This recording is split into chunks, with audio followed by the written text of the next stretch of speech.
بسم الله الرحمن الرحيم سبحان الذي أسرى بعبده ليلا من المسجد الحرام إلى المسجد الأقصى الذي باركنا حوله لنريه من آياتنا إنه هو السميع البصير.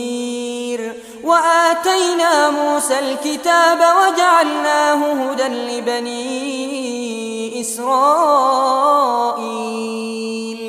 ألا تتخذوا من دوني وكيلا ذرية من حملنا مع نوح إنه كان عبدا شكورا.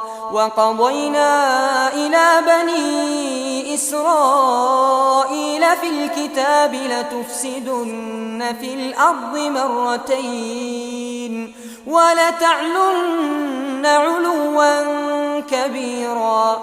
فإذا جاء وعد أولاهما بعثنا عليكم عبادا لنا أولي بأس شديد فجاسوا خلال الديار وكان وعدا مفعولا. ثم رددنا لكم الكرة عليهم وأمددناكم بأموال وبنين وجعلناكم أكثر نفيرا. إن أحسنتم أحسنتم لأنفسكم وإن أسأتم فلها. فإذا جاء وعد الآخرة ليسوءوا وجوهكم وليدخلوا المسجد كما دخلوه أول مرة وليتبروا ما علوا تتبيرا. عسى ربكم أن يرحمكم وإن عدتم عدنا وجعلنا جهنم للكافرين حصيرا. إن هذا القرآن يهدي للتي هي أقوم ويبشر المؤمنين الذين يعملون الصالحات أن لهم أجرا كبيرا وأن الذين لا يؤمنون بالآخرة أعتدنا لهم عذابا أليما. ويدعو الإنسان بالشر دعاءه بالخير وكان الإنسان عجولا. وجعلنا الليل والنهار آيتين فمحونا آية الليل وجعلنا آية النهار مبصرة لتبتغوا فضلا من ربكم ولتعلموا عدد السنين والحساب وكل شيء فصلناه تفصيلا. وكل إنسان ألزمناه طائره في عنقه ونخرج له يوم القيامة كتابا يلقاه منشورا. اقرأ كتابك كفى بنفسك اليوم عليك حسيبا.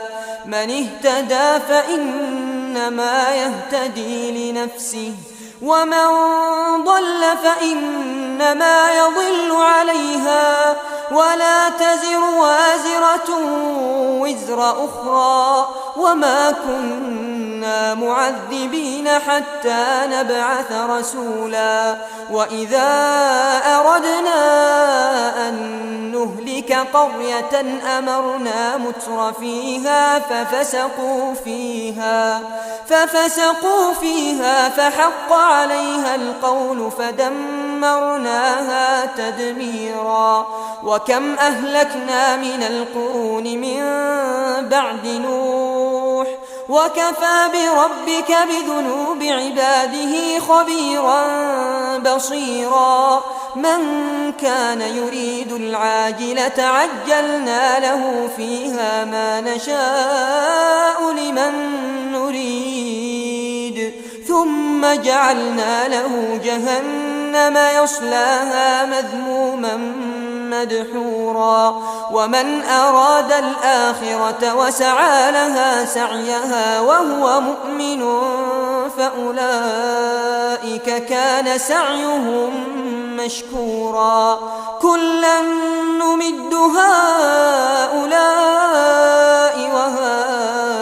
وهؤلاء من عطاء ربك وما كان عطاء ربك محظورا انظر كيف فضلنا بعضهم على بعض وللآخرة أكبر درجات وأكبر تفضيلا لا تجعل مع الله إلها آخر فتقعد مذموما مخذولا وقضى ربك ألا تعبدوا إلا إياه وبالوالدين إحسانا إما يبلغن عندك الكبر أحدهما أو كلاهما فلا تقل لهما أف ولا تنهرهما وقل لهما قولا كريما واخفض لهما جناح الذل من الرحمة وقل رب ارحمهما كما ربياني صغيرا ربكم أعلم بما في نفوسكم إن تكونوا صالحين فإنه كان للأوابين غفورا وآت ذا القربى حقه والمسكين وابن السبيل ولا تبذر تبذيرا إن المبذرين كانوا إخوان الشياطين وكان الشيطان لربه كفورا وإما تعرضن عنهم ابتغاء رحمة من ربك ترجوها فقل لهم قولا ميسورا ولا تجعل يدك مغلولة إلى عنقك ولا تبسطها كل البسط فتقعد ملوما محسورا إن ربك يبسط الرزق لمن يشاء ويقدر إنه كان بعباده خبيرا بصيرا ولا تقتلوا أولادكم خشية إملاق نحن نرزقهم وإياكم إن قتلهم كان خطأ كبيرا ولا تقربوا الزنا إنه كان فاحشة وساء سبيلا ولا تقتلوا النفس التي حرم الله إلا بالحق ومن قتل مظلوما فقد جعلنا لوليه سلطانا فلا يسرف في القتل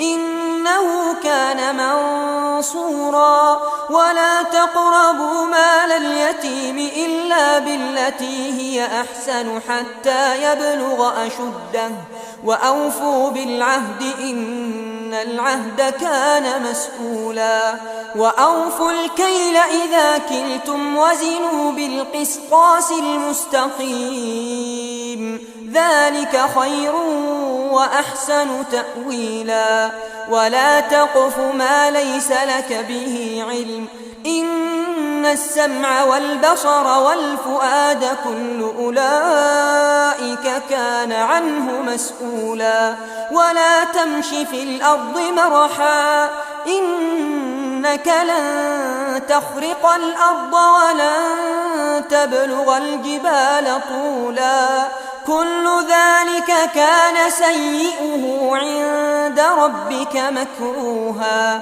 ذلك مما أوحى إليك ربك من الحكمة ولا تجعل مع الله إلها آخر فتلقى في جهنم ملوما مدحورا أفأصفاكم ربكم بالبنين واتخذ من الملائكة إناثا إنكم لتقولون قولا عظيما ولقد صرفنا في هذا القرآن ليذكروا وما يزيدهم إلا نفورا قل لو كان معه آلهة كما يقولون إذا لابتغوا إلى ذي العرش سبيلا سبحانه وتعالى عما يقولون علوا كبيرا تسبح له السماوات السبع والأرض ومن فيهن وإن من شيء إلا يسبح بحمده ولكن لا تفقهون تسبيحهم إنه كان حليما غفورا وإذا قرأت القرآن جعلنا بينك وبين الذين لا يؤمنون بالآخرة حجابا مستورا وجعلنا على قلوبهم أكنة أن يفقهوه وفي آذانهم وقرا وإذا ذكرت ربك في القرآن وحده ولوا على أدبارهم نفورا نحن أعلم بما يستمعون به إذ يستمعون إليك وإذ هم نجوى إذ يقول الظالمون إن تتبعون إلا رجلا مسحورا انظر كيف ضربوا لك الأمثال فضلوا فلا يستطيعون سبيلا وقالوا أئذا كنا عظاما ورفاتا أئنا لمبعوثون خلقا جديدا قل كونوا حجارة أو حديدا أو خلقا مما يكبر في صدوركم فسيقولون من يعيدنا قل الذي فطركم أول مرة فسينغضون إليك رؤوسهم ويقولون متاه قل عسى أن يكون قريبا يوم يدعوكم فتستجيبون بحمده وتظنون إن لبثتم إلا قليلا وقل لعبادي يقولوا التي هي أحسن إن الشيطان كان للإنسان عدوا مبينا ربكم أعلم بكم إن يشأ يرحمكم أو إن يشأ يعذبكم وما أرسلناك عليهم وكيلا وربك أعلم بمن في السماوات والأرض ولقد فضلنا بعض النبيين على بعض وآتينا داود زبورا قل ادعوا الذين زعمتم من دونه فلا يملكون كشف الضر عنكم ولا تحويلا أولئك الذين يدعون يبتغون إلى ربهم الوسيلة أيهم أقرب ويرجون رحمته ويخافون عذابه إن عذاب ربك كان محذورا وإن من قرية إلا نحن مهلكوها قبل يوم القيامة أو معذبوها عذابا شديدا كان ذلك في الكتاب مسطورا وما منعنا أن نرسل بالآيات إلا أن كذب بها الأولون وآتينا ثمود الناقة مبصرة فظلموا بها وما نرسل بالآيات إلا تخويفا وإذ قلنا لك إن ربك أحاط بالناس وما جعلنا الرؤيا التي أريناك إلا فتنة للناس والشجرة الملعونة في القرآن ونخوفهم فما يزيدهم إلا طغيانا كبيرا. وإذ قلنا للملائكة اسجدوا لآدم فسجدوا إلا إبليس قال أأسجد لمن خلقت طينا قال أرأيتك هذا الذي كرمت علي لئن أخرتني إلى يوم القيامة لأحتنكن ذريته إلا قليلا. قال اذهب فمن تبعك منهم فإن جهنم جزاؤكم جزاء موفورا. واستفزز من استطعت منهم بصوتك وأجلب عليهم بخيلك ورجلك وشاركهم في الأموال والأولاد وعدهم وما يعدهم الشيطان إلا غرورا. إن عبادي ليس لك عليهم سلطان وكفى بربك وكيلا. ربكم الذي يزجي لكم الفلك في البحر لتبتغوا من فضله إنه كان بكم رحيما. وإذا مسكم الضر في البحر ضل من تدعون إلا إياه فلما نجاكم إلى البر أعرضتم وكان الإنسان كفورا. أفأمنتم أن يخسف بكم جانب البر أو يرسل عليكم حاصبا ثم لا تجدوا لكم وكيلا. أم أمنتم أن يعيدكم فيه تارة أخرى فيرسل عليكم قاصفا من الريح فيغرقكم بما كفرتم ثم لا تجدوا لكم علينا به تبيعا. ولقد كرمنا بني آدم وحملناهم في البر والبحر ورزقناهم من الطيبات وفضلناهم على كثير ممن خلقنا تفضيلا. يوم ندعو كل أناس بإمامهم فمن أوتي كتابه بيمينه فأولئك يقرؤون كتابهم ولا يظلمون فتيلا. ومن كان في هذه أعمى فهو في الآخرة أعمى وأضل سبيلا. وإن كادوا ليفتنونك عن الذي أوحينا إليك لتفتري علينا غيره وإذا لاتخذوك خليلا. ولولا أن ثبتناك لقد كدت تركن إليهم شيئا قليلا. إذا لأذقناك ضعف الحياة وضعف الممات ثم لا تجد لك علينا نصيرا. وإن كادوا ليستفزونك من الأرض ليخرجوك منها وإذا لا يلبثون خلافك إلا قليلا. سنة من قد أرسلنا قبلك من رسلنا ولا تجد لسنتنا تحويلا.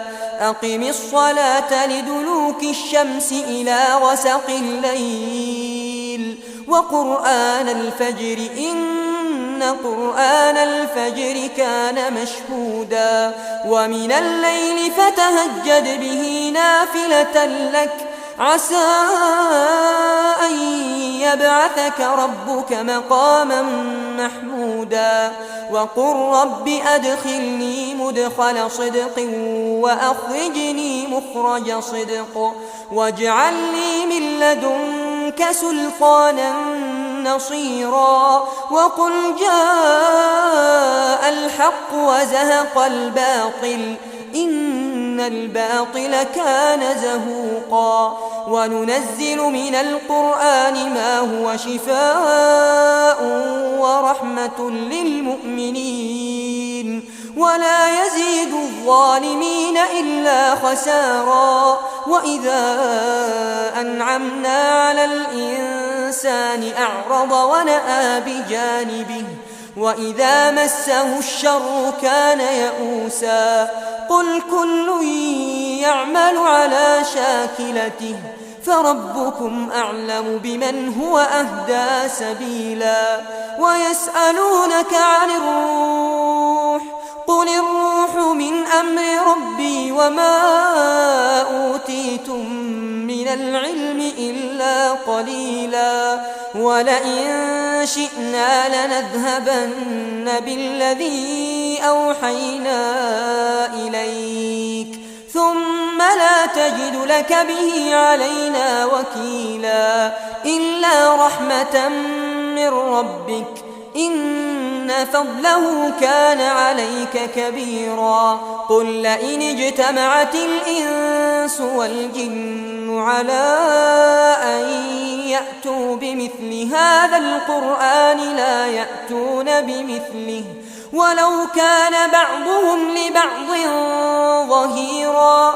ولقد صرفنا للناس في هذا القرآن من كل مثل فأبى أكثر الناس إلا كفورا.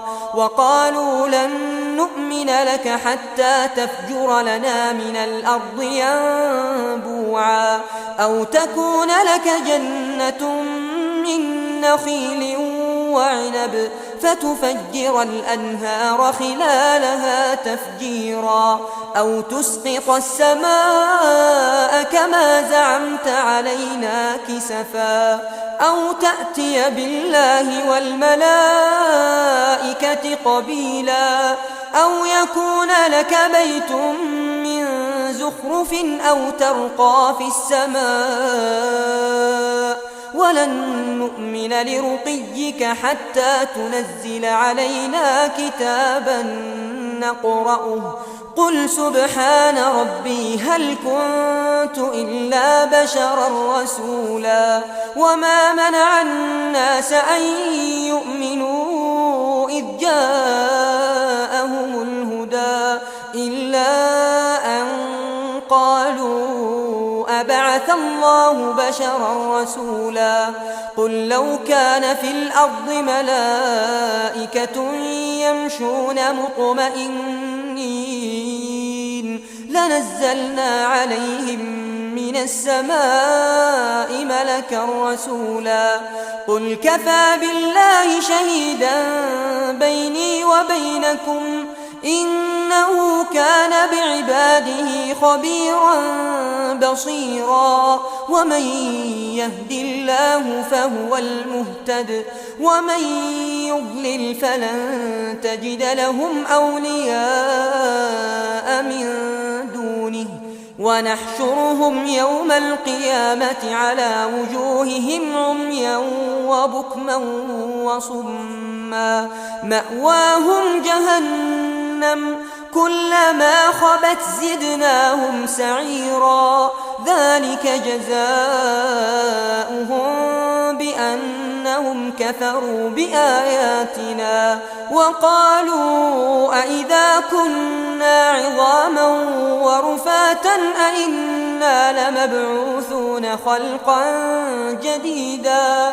أولم يروا أن الله الذي خلق السماوات والأرض قادر على أن يخلق مثلهم وجعل لهم أجلا لا ريب فيه فأبى الظالمون إلا كفورا. قل لو أنتم تملكون خزائن رحمة ربي إذا لأمسكتم خشية الإنفاق وكان الإنسان قتورا. ولقد آتينا موسى 9 آيات بينات فاسأل بني إسرائيل إذ جاءهم فقال له فرعون إني لأظنك يا موسى مسحورا قال لقد علمت ما أنزل هؤلاء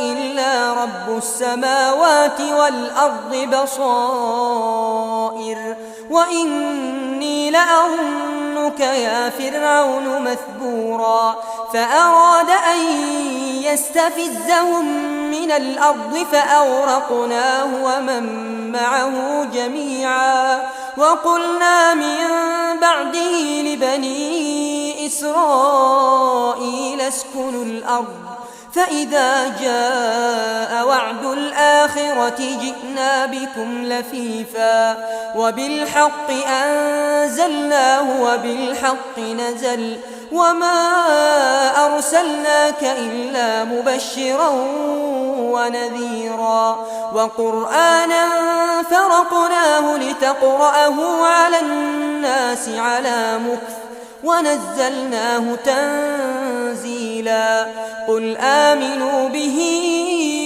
أو لا تؤمنوا إن الذين أوتوا العلم من قبله إذا يتلى عليهم يخرون للأذقان سجدا ويقولون سبحان ربنا إن كان وعد ربنا لمفعولا ويخرون للأذقان يبكون ويزيدهم خشوعا قل ادعوا الله أو ادعوا الرحمن أيما تدعوا فله الأسماء الحسنى ولا تجهر بصلاتك ولا تخافت بها وابتغ بين ذلك سبيلا وقل الحمد لله الذي لم يتخذ ولدا ولم يكن له شريك في الملك ولم يكن له ولي